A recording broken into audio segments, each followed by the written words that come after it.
বিসমিল্লাহির রহমানির রহিম। আমি আজ দুঃখ ভরাক্রান্ত মন নিয়ে এই পাবনার কাজিরহাট লঞ্চ ঘাটে বেড়াইতে এসেছি এবং কিছু কথা জাতির সামনে তুলে ধরছি। সম্মানিত পাবনাবাসী বা উত্তরবঙ্গ এবং দক্ষিণবঙ্গর সাথে ঢাকার যে সংযোগ স্থল এই পাবনা দিয়ে ব্রিজ হওয়ার কথা ছিল, সেই ব্রিজটা না হয়ে অন্য জায়গায় হয়ে যায়, যার কারণে এই পাবনার ভাগ্যের উন্নত হয় না, অবনতি ঘটে। তো আজকে আমি হঠাৎ করে বেড়াতে এসে যা দৃশ্য দেখলাম যে এখানে হাজার হাজার মানুষ এবং শত শত গাড়ি এই রাস্তা দিয়ে এই নদী দিয়ে আরিচা ঘাটে পারাপার হয়। কিছু লঞ্চে হয়, কিছু স্পিড বোটে হয় এবং কিছু নৌকাতে, শত শত নৌকা এখানে ঘাটে বাঁধা আছে। আপনারা দেখতে পাচ্ছেন এই যে স্পিড বোট এবং লঞ্চ এবং আরও অন্যান্য যানবাহনগুলো এইখান দিয়ে চলাফেরা করে, এতে মানুষ যাতায়াত করে অতি কষ্টের সাথে।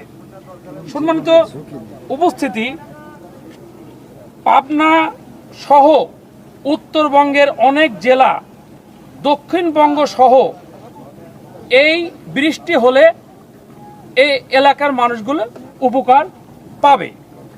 ব্রিজ হলে অর্থনৈতিকভাবে এই এলাকাবাসী স্বাবলম্বী হবে।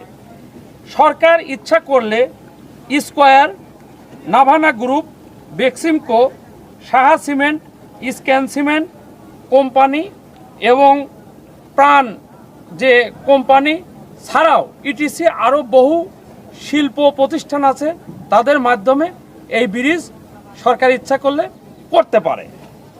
এছাড়া এই ব্রিজ রাশিয়া, চীন, জাপানকে যদি বলা যায় রাষ্ট্রীয়ভাবে, তাহলে তারাও এই উদ্যোগ নিতে পারে। বাংলাদেশ সেনাবাহিনীর সম্পৃক্ততা থাকলে ব্রিজটি আরও অত্যাধুনিক এবং উন্নত হবে। ব্রিজটি হলে এই সকল এলাকা যে বাংলাদেশে আজকে উত্তরবঙ্গের সাথে ঢাকার সংযোগী স্থলে যে অ্যাক্সিডেন্টগুলো হচ্ছে, এই অ্যাক্সিডেন্টগুলোর হার কমে যাবে, মানুষ মৃত্যুর হারটা কমে যাবে। এছাড়া উত্তরবঙ্গ, দক্ষিণবঙ্গ সহ বহু মানুষের যে অর্থনৈতিক লাভবান হবে। তাছাড়া বাংলাদেশ সরকারও উপকৃত হবে টোল আদায়ের মাধ্যমে। টোল আদায় করলে বাংলাদেশের রাষ্ট্রীয় কোষাগারে অনেক টাকা সম্পদশালী সহজে হওয়া যায়। তাই বাংলাদেশ সরকারের কাছে আমরা আবেদন জানাচ্ছি যে এই ব্রিজটি যদি হয়, এই যে লঞ্চে মানুষ যাচ্ছে, পারাপার হচ্ছে, সহজে আমরা ঢাকা থেকে পাবনায় বা উত্তরবঙ্গে যাতায়াত করতে পারবো। এই সহজ সুবিধাগুলো বাংলাদেশ সরকার যদি আমাদেরকে করে দেন, তাহলে এই পাবনার আবার পুনরুজ্জীবন ফিরে আসবে।